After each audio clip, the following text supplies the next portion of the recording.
هەڵمەتی نەمامچاندنە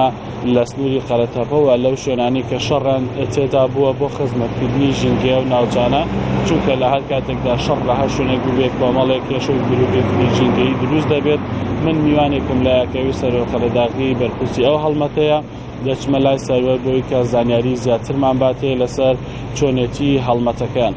کاک سەروەر کاتت باش ئەگەر پێمان بڵێ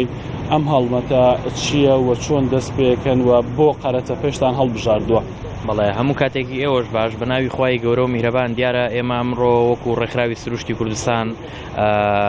بە هاوکاری لەگەڵ بەڕێوەبرایەتی باغداری و دارستانی هەرێمی کوردستان هەڵمەتێکی نەمامچاندن لەو سنوورە ئەنجام بدەین و دیارە ئەوەش لای هەمومان ئاشکرایە کە ئەمڕۆژ کوردستان ڕوبەڕووی جەنگێک بۆتەوە و ئەم جەنگەش بە جەنگی داعش ناسراوە و کاریگەری ڕاستەخۆی لەسەر ژینگەی ئاو هاو خاکی کوردستانی شەبەوە و دیارە ئێمە ئەم هەڵمەتەش ئەتوانی ناوی لێبنینەکەم هەڵمەتی ژینگەی لە بەرەکانی جەنگ و ئەم هەڵمەتەش کۆمەڵک ئامانج لە خۆ دەگری. ئامانجی یەکەمی ئەم هەڵمەتە ئەوەیە کە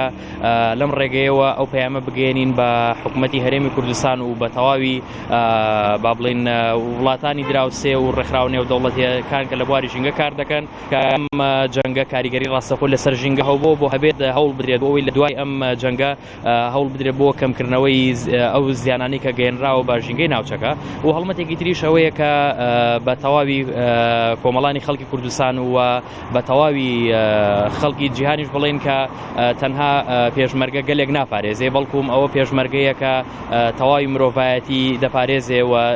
لە پێناو پاراستنی ژینگە و ژیانی مرۆڤایەتیدا تێدەکۆشێ و یەکێکی تر لە ئامانجەکانیش ئەوەیە کە لە ڕێگەی برا پێشمەرگەکانمانەوە لە بەبەشداری ئەوان کە ئەمڕۆ ئەو ژمارەنامە دەچێت لا خۆت ئەو هەڵمەتە ژینگەیە لەو سنوورە کە بەڕێ دەکرێت لەو ڕێگەیەوە خەڵکیش هان بدرێت بۆ پاراستن و پاکڕاگرتنی ژینگەی کوردستان و هەوڵ بدرێت بۆ زیادکردنی ڕوبەری سەوزایی و هەوڵ بدرێت بۆ ئەوەی کە ژماری نەمام لە کوردستانە زیاتر بکرێت. باس بۆ تۆ پێشەوە من دەگەڕێمەوە لای تۆ دەمێ باسەوەش بکەم کە ئەمڕۆ لە کفری کۆمەڵە چالاکی ئەنجامە درێ وەکو ئامادەکاریەکان بۆ ڕۆژی جیهانی شانۆکە سبێنێ لە ڕۆژی هێنیەوە دەست پێەکە